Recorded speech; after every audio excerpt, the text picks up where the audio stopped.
The year is 1984, and it's the 9th of October to be exact. The world holds its breath. In Britain, a new show is about to come onto the world stage, based on a series of successful children's books. This series has had proposed adaptations many times before. One was a failure, another was a musical idea abandoned early in production. Will this one be the same? Will this attempt at translating Thomas the Tank Engine to the big screen be just another failure? The world is about to find out. Join me, the Thomas Cynic, as we find out too.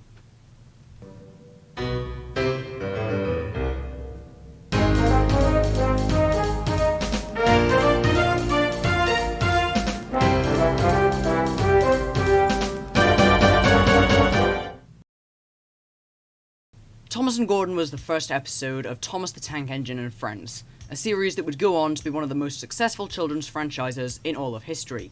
And boy, did this episode have a lot to prove.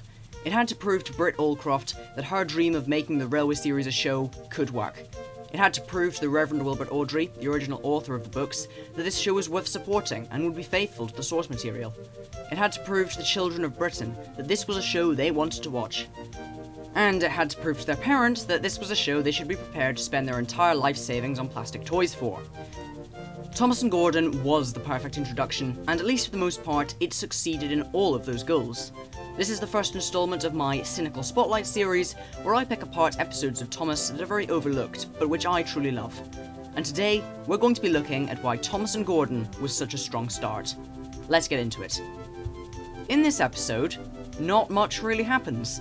There isn't any meaningful plot like in later episodes, there aren't any stunning visuals, and there really isn't much action. It's a very simple story, and a very quaint story, just like in the original books.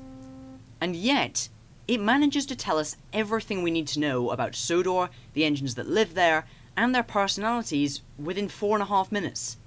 How? Well, let me show you. The episode begins with a brief exposition by the narrator, Ringo Starr, telling us about Thomas. This is the first thing that the episode did right. This exposition showed two things. First of all, the show was obviously very faithful to the source material. The words here are plucked pretty much straight from the book. They started off by essentially saying, fans of the Railway series, you can expect us to stick fairly close to the established canon. Not only that, but the second thing this little intro showed us was that this show, Thomas the Tank Engine, had simplicity on its side. This intro is very self-aware. It doesn't bother explaining how Thomas can have a face, it just sets up the character and explains a little bit about what he does. We're told that he thinks no engine works as hard as he does, and that he's cheeky to the others. All you need to know about Thomas for this episode is learned in exactly 60 seconds. That's the first reason why Thomas and Gordon is the perfect introduction. It doesn't waste time and it starts off quickly. And now, we're introduced to Gordon.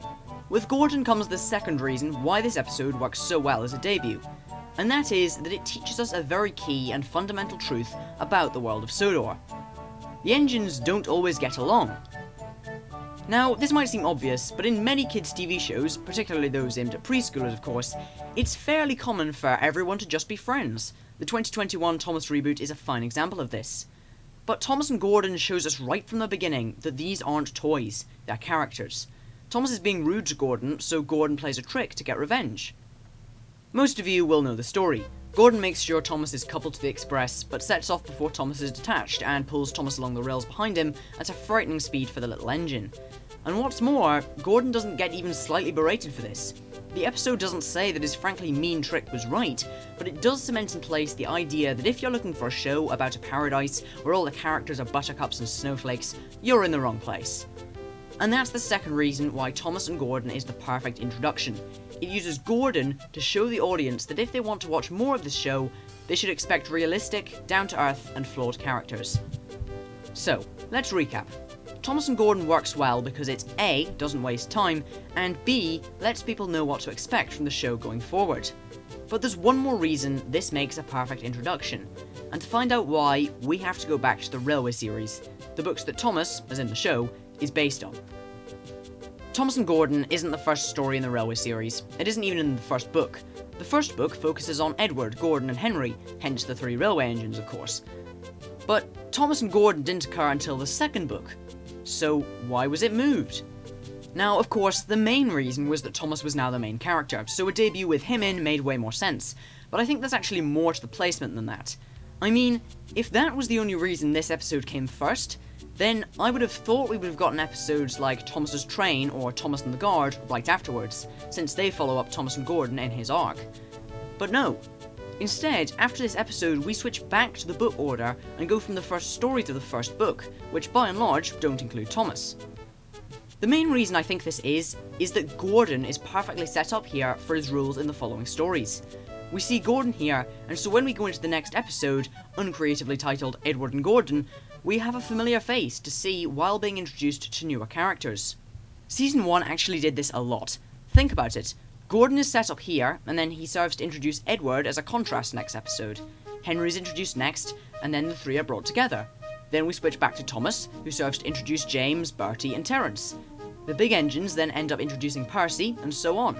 Season 1 really liked switching between existing characters and using them to introduce new ones.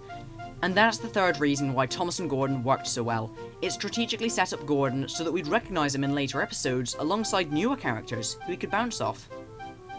So those are the three reasons why, in my opinion, Thomas and Gordon is a really great episode. It doesn't waste its time and tells us everything we need to know very quickly. It shows us how realistic and imperfect the characters in this universe are, setting an expectation for what's to come.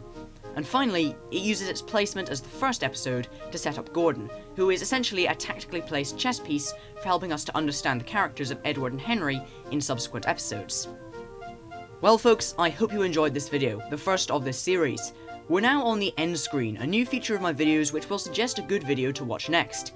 If you enjoyed this video, then you'll probably enjoy my older video about Duck, and why he isn't such a great character. Please subscribe to boost my ego, and until the next time, have a good one.